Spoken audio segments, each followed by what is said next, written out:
ਸਾਡੇ ਵੱਲ ਮੁਖੜਾ ਮੋੜ ਵੇ ਪਿਆਰਿਆ, ਸਾਡੇ ਵੱਲ ਮੁਖੜਾ ਮੋੜ, ਸਾਡੇ ਵੱਲ ਮੁਖੜਾ ਮੋੜ ਵੇ ਪਿਆਰਿਆ, ਸਾਡੇ ਵੱਲ मुखड़ा मोड़।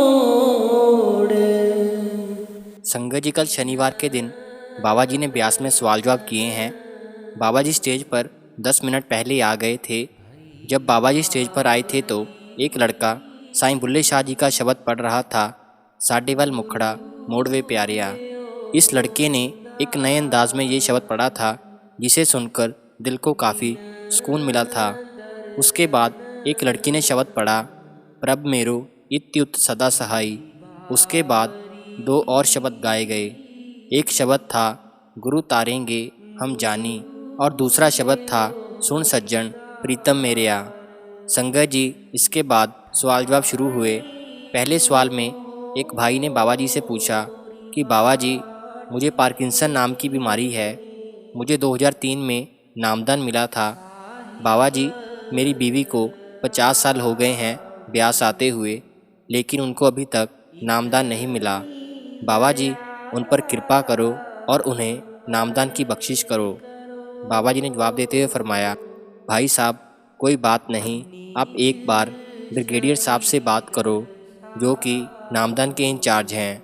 इसके बाद भाई ने फिर बाबा जी से सवाल किया कि बाबा जी, मैं बैठ नहीं सकता, क्या मैं लेटकर भजन सिमरन कर सकता हूँ? बाबा जी ने जवाब दिया, जी हाँ, आप कर सकते हैं।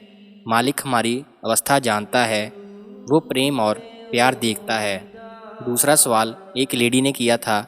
उन्होंने बाबा जी से बोला कि बाबा जी, 26 साल पहले मेरे साथ कुछ ऐसा हुआ था जिससे मैं बहुत दुख में चली गई थी, और आपने उस टाइम मुझे हौसला देते हुए 3 बार शाबाश बोला था। बाबा जी, उस टाइम मुझे अपने बेटे का दुख था, लेकिन अब इस बार मेरी बेटी के पति के जाने के बाद फिर से वही दुख आ गया है।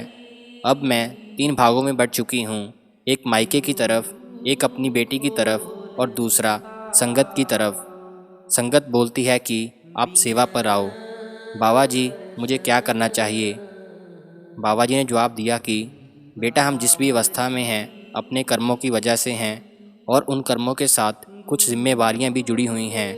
इसलिए आप पहले अपनी जिम्मेवारियों को पूरा करें और उनको अच्छे से निभाएं, और फिर सेवा की तरफ आएं। नेक्स्ट सवाल में एक भाई ने बाबा जी से सवाल किया कि बाबा जी, जब से मेरे बेटे का जन्म हुआ है उसको बीमारियों ने घेरा हुआ है।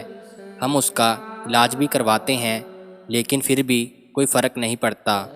बाबा जी ने जवाब दिया, भाई साहब, हम जिस भी अवस्था में हैं अपने कर्मों के कारण हैं, और कर्मों से कोई भाग नहीं सकता। आप अपनी तरफ से उनका ध्यान रखें और अपनी जिम्मेदारी निभाएं, बाकी मालिक पर छोड़ दें, मालिक ज़रूर बख्शिश करेगा। संगत जी, नेक्स्ट सवाल में एक लड़के ने बाबा जी से सवाल किया कि बाबा जी, हम सुनते हैं कि परमात्मा की मर्ज़ी के बगैर कोई पत्ता नहीं हिल सकता। तो बाबा जी, जब सब कुछ परमात्मा ही कर रहा है तो फिर हमारे कर्म अच्छे बुरे कैसे हो सकते हैं? बाबा जी ने जवाब दिया, बेटा, हम ऐसे कहने को तो कह देते हैं कि जो कुछ भी हो रहा है वो परमात्मा ही कर रहा है, लेकिन अगर हम अपने रोज़ाना जीवन पर ध्यान दें तो हम देखते हैं कि जब सुबह उठते हैं अपनी सोच के अनुसार नहाते हैं, अपनी सोच के अनुसार मन के अधीन होकर अपनी चॉइस के कपड़े पहनते हैं। अगर हम देखें तो हम सब कुछ अपनी सोच के अनुसार ही कर रहे हैं। इसलिए बेटा, वो एक अवस्था है, जिस दिन हम उस अवस्था में पहुंच जाएंगे और अपने आप को मालिक के सुपुर्द कर देंगे, तब हमें यकीन हो जाएगा कि जो कुछ भी हो रहा है वो मालिक ही कर रहा है। फिर जिम्मेवारी मालिक की बनती है, हमारी नहीं। नेक्स्ट सवाल एक लड़की ने किया। लड़की ने बाबा जी से सवाल किया कि बाबा जी, जब मैं पढ़ाई करने बैठती हूँ और भजन सिमरन पर बैठती हूँ तब मुझे नींद आने लग जाती है। बाबा जी ने हंसते हुए जवाब दिया, जब आप पिक्चर देखते हो तब तो आपको नींद नहीं आती, आती है क्या? लड़की ने बोला, नहीं बाबा जी। फिर बाबा जी ने जवाब दिया, वो इसलिए बेटा क्योंकि उससे हमें खुशी मिलती है। पढ़ाई और भजन सिमरन को हम बोझ समझते हैं, इसलिए हमें नींद आने लग जाती है। इसलिए बेटा, हमने अपने मन को मार कर पढ़ाई करनी है और अपने पैरों पर खड़े होना है। अगर हम पढ़ाई नहीं करेंगे तो हम आगे जाकर दूसरों के मोहताज हो जाएंगे। नेक्स्ट सवाल में एक लड़के ने बाबा जी से सवाल किया कि बाबा जी, मेरे दादाजी पाठी थे, वो भजन सिमरन भी बहुत करते थे और सेवा भी बहुत करते थे, लेकिन आखिरी समय में उनको बहुत दुख का सामना करना पड़ा। ये देखकर लोगों ने हमसे बोला कि इतना भजन सिमरन और सेवा करने का क्या फ़ायदा अगर आखिर में हमें दुख ही मिलना है। तो बाबा जी ने जवाब दिया, बेटा हमें ऐसा नहीं सोचना चाहिए।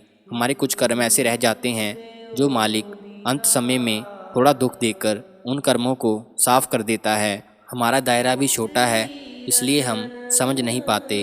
इसलिए आप अपनी सोच के अनुसार चलें, लोगों की बातों पर ध्यान ना दें। फिर लड़के ने दोबारा बाबा जी से सवाल किया कि बाबा जी, मेरे दादाजी भी पाठी थे, मेरे पिताजी भी पाठी हैं और मैं भी पाठी बनना चाहता हूँ। तो बाबा जी ने मुस्कुराते हुए जवाब दिया, बेटा आप सत्संग करता बनो। तो उसके बाद एक लड़की ने बाबा जी से सवाल किया, बाबा जी, मुझे गुस्सा बहुत आता है। मैं अपना गुस्सा अपने माँ बाप पर निकाल देती हूँ और बाद में मैं गिल्टी भी फील करती हूँ। बाबा जी ने जवाब दिया, बेटा आप मुझे एक बात बताओ, जब आप बड़े होंगे और आगे जाके आपके भी बच्चे होंगे और वो आप पर गुस्सा करें तो क्या आपको अच्छा लगेगा? बाबा जी ने आगे फरमाया, बेटा माँ बाप का जितना दायरा है वो उससे कहीं ज़्यादा हमारा करते हैं, इसलिए हमें गुस्सा नहीं होना चाहिए। गुस्सा होने से सिर्फ प्रॉब्लम बढ़ती है।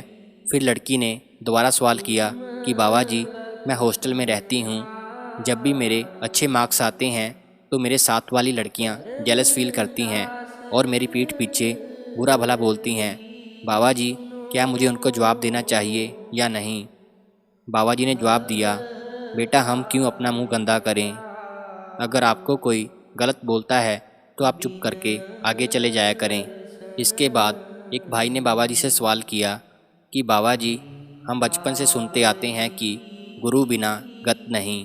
बाबा जी, हम जैसे जैसे बड़े हुए हमें इस दुख का एहसास हुआ और हमें पता चला कि पूर्ण गुरु की कितनी ज़रूरत है। उन्होंने आगे सवाल किया कि बाबा जी, बाबा जयमल सिंह जी ने अपने आखिरी सत्संग में बोला था कि अगर किसी परिवार में एक भी प्रेमी सत्संगी हो तो वो परिवार के बाकी मेंबरों का भी पार उतारा करवा देता है। क्या बाबा जी हम प्रेमी हैं? बाबा जी ने जवाब दिया, नहीं, अभी हम प्रेमी बनने की कोशिश कर रहे हैं। इसके बाद नेक्स्ट क्वेश्चन में एक लड़की ने बाबा जी से सवाल किया कि बाबा जी, मैं अपनी ज़िंदगी में बहुत मेहनत करती हूँ लेकिन असफल हो जाती हूँ। बाबा जी ने जवाब दिया, बेटा हमें जल्दबाजी नहीं करनी चाहिए, हमें थोड़ा संयम के साथ चलना चाहिए और मेहनत करते रहना चाहिए। लड़की ने जवाब दिया, बाबा जी इससे टाइम हो जाएगा। बाबा जी ने मुस्कुराते हुए बोला, कहीं नहीं टाइम होने लगा, अभी बहुत टाइम है। नेक्स्ट सवाल में एक लड़के ने बाबा जी से पूछा कि बाबा जी, मैं 3 साल से स्टॉक मार्केट में ट्रेडिंग कर रहा हूँ लेकिन मेरा बहुत लॉस हो रहा है। बाबा जी, क्या मुझे आगे ट्रेडिंग कंटिन्यू करनी चाहिए या नहीं? बाबा जी ने जवाब दिया, बेटा कोई भी काम अच्छा या बुरा नहीं होता, बाकी आप अपने पेरेंट्स से बात करें क्योंकि वो हमारी ताकतें और कमज़ोरियाँ जानते हैं।